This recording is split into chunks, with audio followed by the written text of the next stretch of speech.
Hey everyone, Eggman here with another video, and today we have a top 32 breakdown for the Germany regionals that happened for the One Piece card game this last weekend. And I know a lot of you guys here in North America knew about the big event in Arlington, but this is even larger. It was actually like 1,000 people in person for this event, which I think is factually the largest in-person One Piece event that's ever happened in this card game. So really interesting for that there. And if you even look at the pie chart, a little bit more diverse in that side too, which I think is really interesting. And real quick before we get started, one, if you guys want to see any of the event coverage, it was streamed on the No Heroes TCG Twitch account, so that's linked in the description, as well as on this this page, which is also linked in the description. And if you guys did appreciate this video, it did take a lot of time to put all 32 lists into the deck builder and get everything organized. Please consider hitting that like and subscribe button. I really would appreciate it as well. So going into our top 32 breakdown, we did have 8 Newgates and 7 Zoros. So, these two only taking about half of the top 32 is pretty much better than what we've been seeing, at least here in the States, for the last couple of weeks.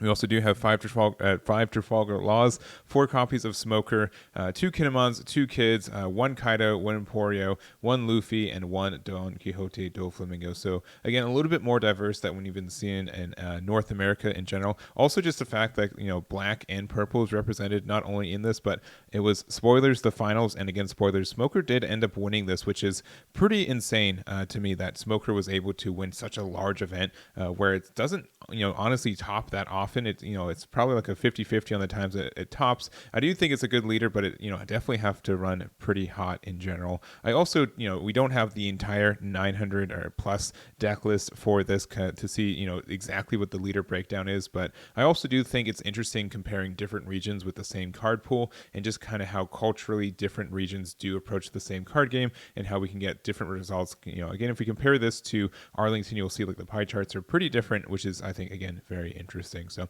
anyways, we're going to go over the top placing list for each one of these leaders, starting off with our first place list here. So we do have first place. This is Justin's Smoker list. And again, pretty absurd that Smoker was able to take, again, the largest One Piece event we've ever had in the entire world, really. So really good, shout outs to him for taking that entire event. I would say nothing too particular with this. I do kind of like the 3-drop Smoker. It's been something I've been running in my build a little bit more. It's kind of the idea that, yeah, you're really, really good if you go second and you're on an even curve on this deck, but that's not always going to happen. And so being able to be kind of more middling with some good 3 plays and also 5 with also the Monkey D. Garp are the Smoker from the Star deck, just means like you're kind of well-rounded around a lot of these matchups too, which I think is powerful. I do also like running 3 copies of Kuzan. I don't think it's a 4 of anymore.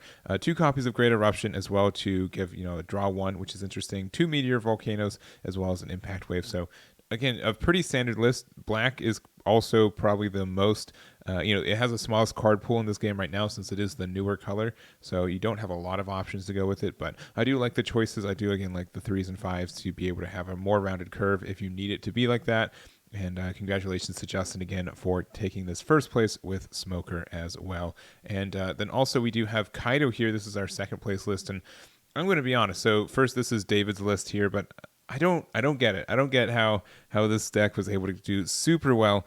Second place again in the largest event. Kaido's been pretty not represented in since set 2 has come out. It's got like the occasional top, but you have to pretty much run pretty dang hot every game to just have a chance, in my mind, to do well with this list. So maybe that's what David did, but this Kaido's kind of understood what it's been doing for a little bit. We do see like the idea that you have a bunch of 2-drop blockers, so you have 8 of them between the Higurashi and the Black Maria. We also have 2 copies of Basil Hawkins, which lets you ramp as well on play, so either on turn 4 or triggering it lets you get that ramp 2 and play it too. And this is kind of the standard stuff we've been seeing. Otherwise, Babanuki is kind of a decision card. 3 of each copy of each king, and then 2 copies of each Kaido. And then just a bunch of event cards. So 1 Elephant Machu, 2 Hell's Judgment, 4 Thunder Bagua, and a single copy of Blast Breath as well.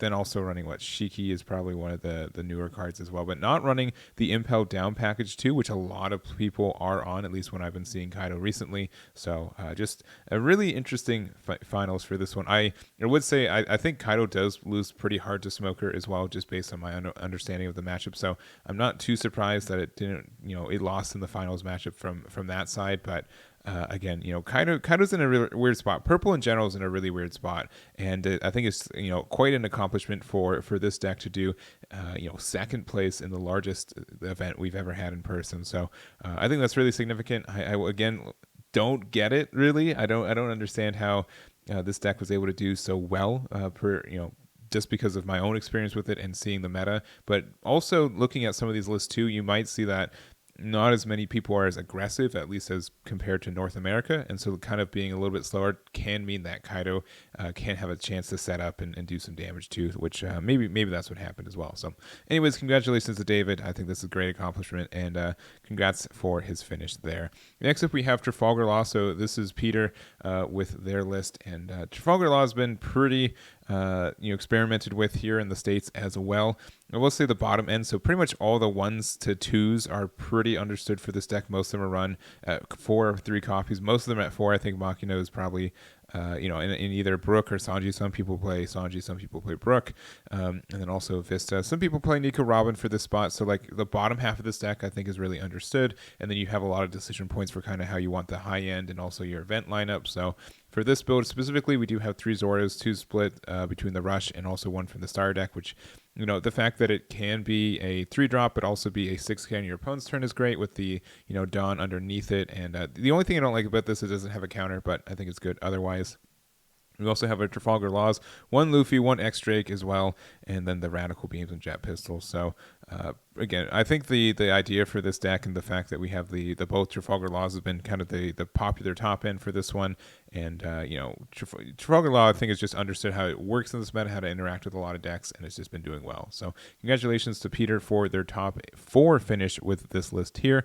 And then next up, we do have our Newgate block. So we do start off with Mischel with there's this hybrid build, and there's just people have been experimenting with Newgate. I've been calling them hybrid mostly because generically they're either Straw Hat, and that's kind of shown by having 1-drop Namis, or they're Moby Dick, which is shown by having Moby Dick. And then we just have all these builds that have the half and half, which has been really interesting. So Nami usually is just to find either the guard point, a radical beam, as well as like the 2K counters with the Sanji or the Luffy.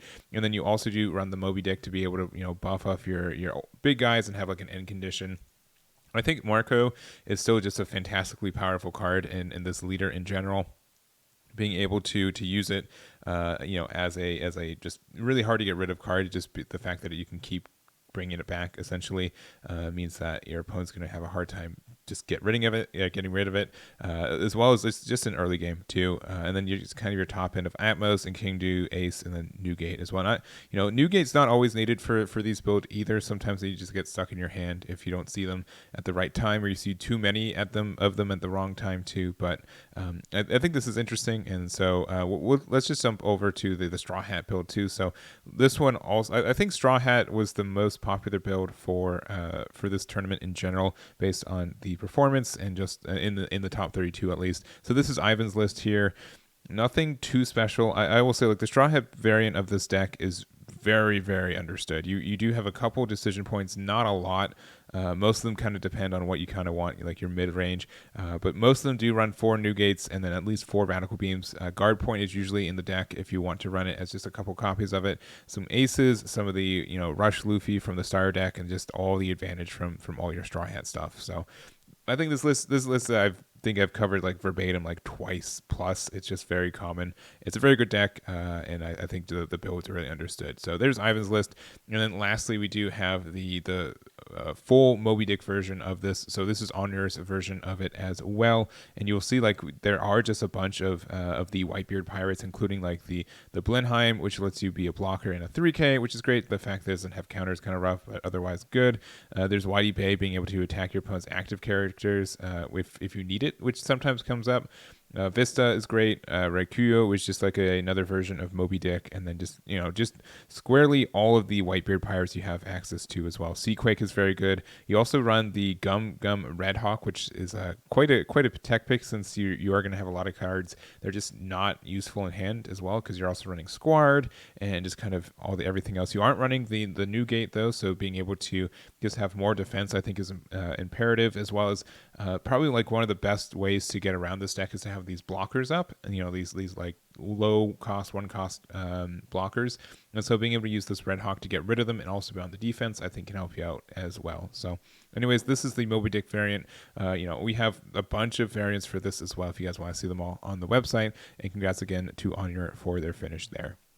Next up, we have Zoro, which we've been seeing a lot here in the States as well. So this is top 8. This is Nicolò's build as well.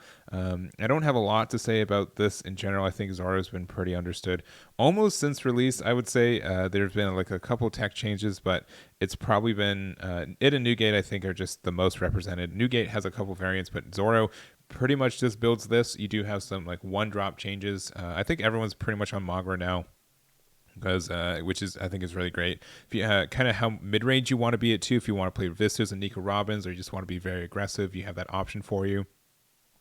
Jambé is not like normally in the deck every time too, so this is a decision point that you do want to get around blockers if you can. And then you just don't have any like mid. You have Zoro, and then you just jump straight to Newgate as your next top end too, which I think is interesting. So anyways, this is the list here. Congratulations to Nicolò for their top 8 finish there. And then next up we have our green block, I guess. So we have our top 16. This is Dirk, Kinemon, and leading up to this weekend, specifically in the United States, Kinemon wasn't doing super great. It was getting few to no tops in like treasure cups and regionals up to this weekend, which I thought was interesting.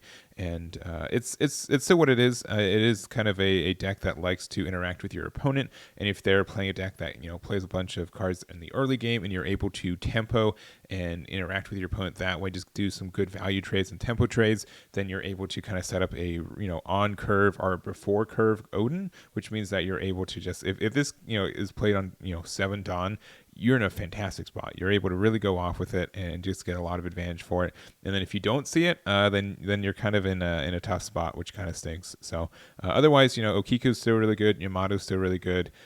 Just the entire package. The only thing is sometimes you do kind of have some tough times on defense. I like Punk Gibson though for this build, at least more than Useless Kid, because you tend to need the defense a little bit more, and I think that's impactful as well. So anyways, this is the list here for Dirk, and then we also have Pascal's top 16 list for Eustace Kid.